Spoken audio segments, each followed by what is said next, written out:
Hello, my name is Dr. Tim Harrison.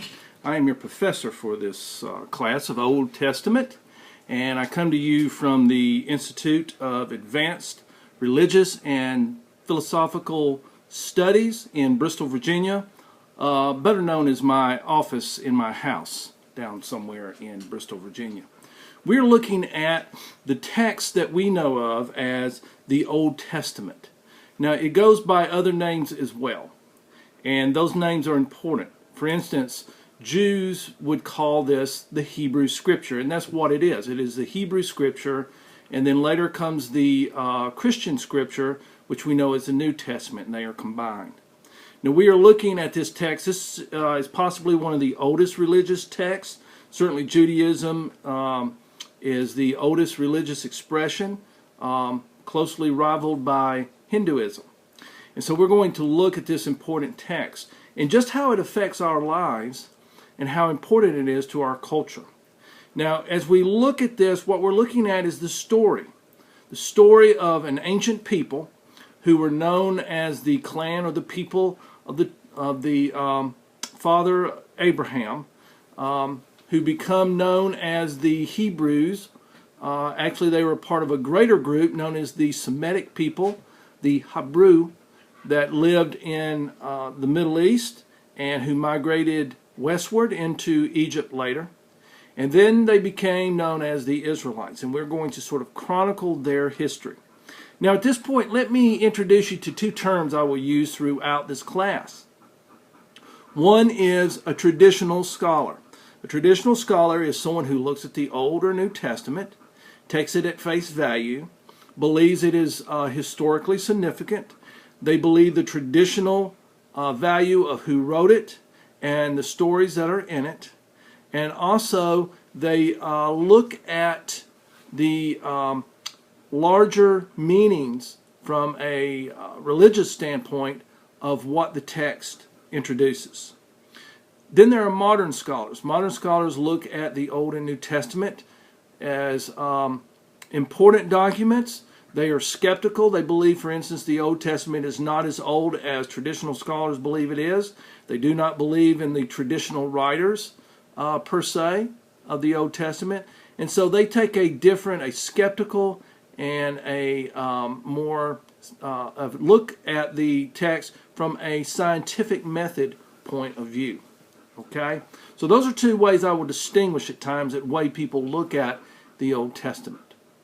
Now, the Old Testament is a production of books put together over a huge span of time of about 1,000 years, roughly. We believe that it was, if you're a traditional scholar, you believe that it was written, the first part, the first 5 books, the Pentateuch, as it is called. Penta means 5. Pentateuch, Tuch means book. The 5 books were written by Moses as they were going into the Promised Land, which means it would have been written around 15 to 1300 BCE. Now, if you're a traditional scholar, that's what you think. If you're a modern scholar, you would think that it was written much later than that, probably around, maybe starting around 1000 BCE, but even maybe later than that. It is certainly a combined effort. There are all types of stories in there. Some of them are oral traditions, as we know. Certainly Moses, even if you believe Moses wrote the first 5 books, he was not around when Noah would have lived or when Adam and Eve were created, according to the story. So those are oral histories that come down. So there are also what seems to be eyewitness accounts and also a historical text.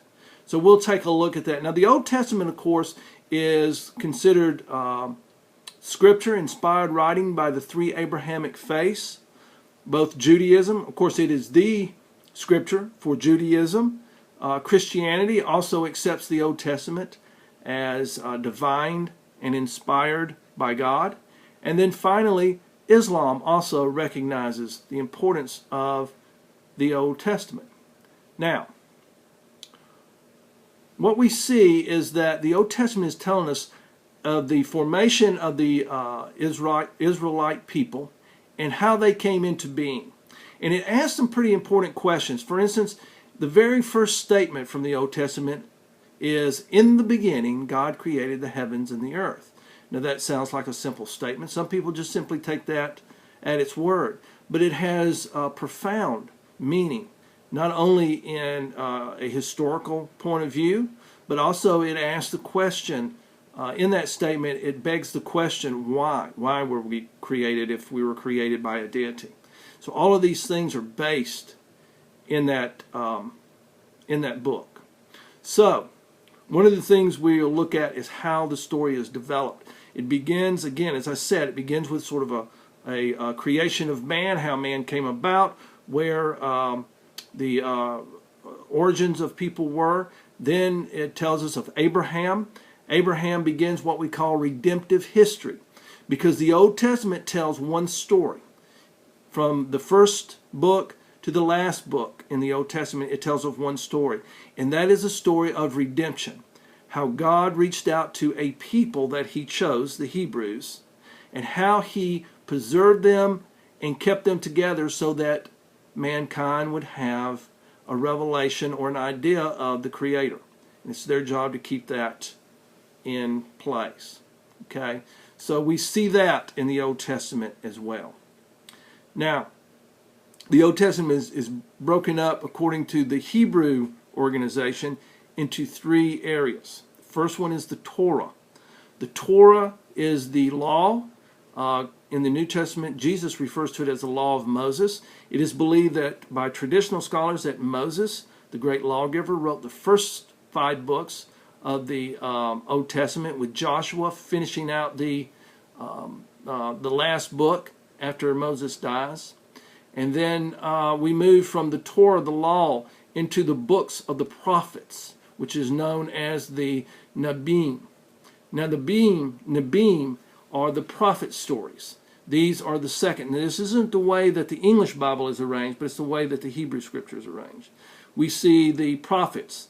Joshua was considered a prophet. The judges were prophets. 1st and 2nd Samuel, 1st and 2nd Kings also tells of the prophets.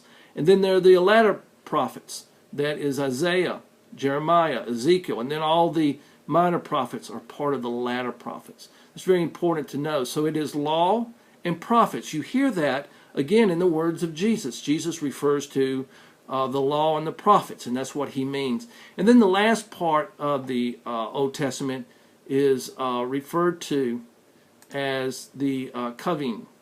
The Kavim is the writings. It is the book of Psalms, Job.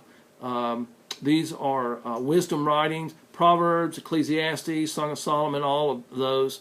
Chronicles, Ezra, all of these books, and interestingly, Daniel is a part of that as well.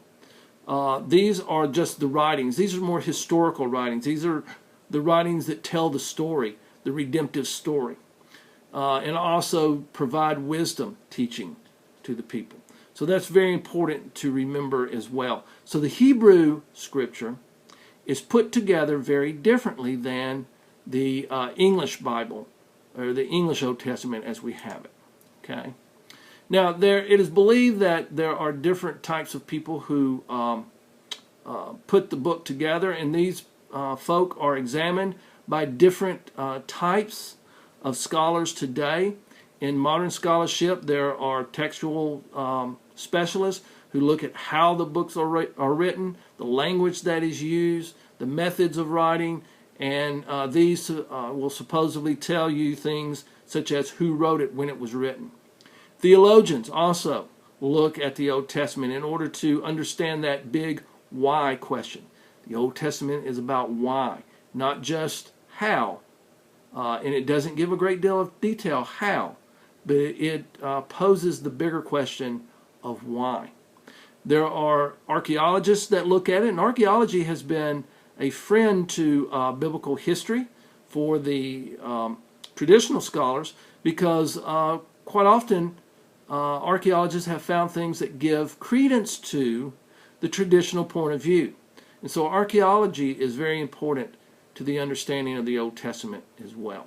And then there are literary historians that take a look at the Old Testament, and they evaluate the historical time when things are written. For instance, Daniel, the book of Daniel, it is believed by modern scholars was written during the time of the Greeks, during the 2nd or 3rd century BCE, not in the 6th century like traditional scholars who believe it was written by a prophet by the name of Daniel.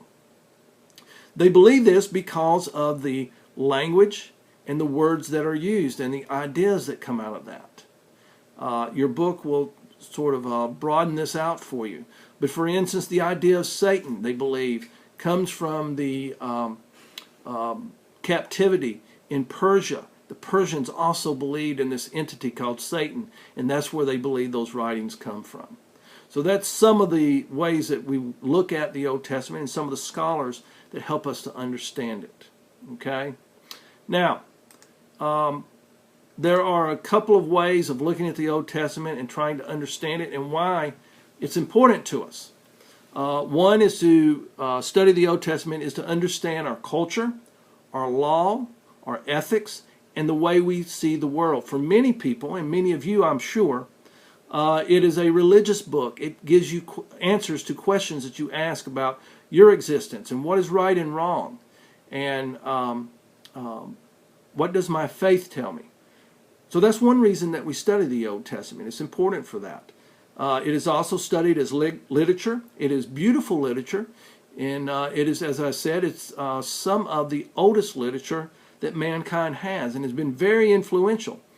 In fact, although it's denied sometimes by some modern scholars, and particularly some modern, postmodern philosophers, the Old Testament has a profound influence on the way we view the world and the way we understand law and the way we understand government. So it has, studying the literature and the speech and the rhythms of the speech help us to understand some of those thoughts that came through that help to form our thinking today. Also, again, many people, in fact I would say most people, actually study the Old Testament for religious reasons. They believe that God speaks through the word of the Old Testament. They believe that it reveals something about God and reveals something about human importance, human value, human dignity. There are those who look at the Old Testament and would say, well, the Old Testament and the God of the Old Testament is a God of violence and a God that tells the people to, for instance, to wipe out men, women, and children in war. We'll take a look at that because one of the ways that some people look at the Old Testament is that it's absolutely literal. And when you take an absolutely literal approach, you find yourself in some difficulties if you don't understand that sometimes the message is recorded only as things are, but not as they should be. That means that sometimes the Old Testament is prescriptive, sometimes it's descriptive. The wars and much of the violence that took place was a part of the culture, a part of the world then, and the people who wrote that down may have simply described things as they were. But that does not mean that it, in writing that the religious value prescribed means that killing is good, because again the Old Testament law points out that it's not. Okay? So I hope you enjoy this. One thing for you to be thinking about, you got a discussion question coming up. That discussion question will be about what does that phrase, in the beginning God created the heavens and the earth. What does that mean? What importance does that have? Does it have any importance whatsoever? So stop and think about that. What if you took the opposite of that and you said God did not create the heavens and the earth? Would that change your ethics? Would it change the ethics of the world? Would it bring more value to human life or less value to human life? Does it give the world more meaning or less meaning? So those are the things I want you to ponder in that very first discussion question as you answer that this week. Have a great week, and I'll see you next week.